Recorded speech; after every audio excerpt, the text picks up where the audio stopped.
Hey guys, and welcome to another item shop update. As always, we still have the Street Serpent pack right here. However, now we have a pretty creepy skin right here, Peekaboo, with its awesome backpack. Let's not forget about the male version and the harvesting tool. Next up, one of our all-time favorite skins, which does include its pretty cool backpack. And here is the male version with a way bigger backpack.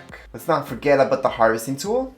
And yes, finally introducing Chapter 2 Season 1, he's back with one of my favorite backblings. And yes, you guys can purchase the perfect harvesting tool to go along with that skin, together with one of my favorite gliders. And here's the female version, with a backbling that just goes together with the whole outfit.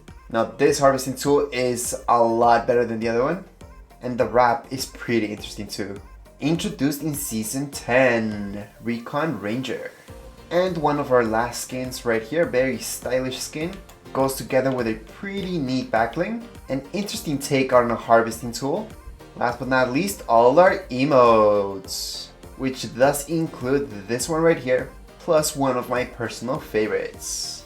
Last but not least, Hulk Smashers are still available. And yes, that means the giveaway is still happening, guys, so don't forget to sign up for that. Anyways, that would be it for this item shop update. If you guys have any questions, comments, you guys can write down here in the comments area. Don't forget to subscribe and rate. Thank you.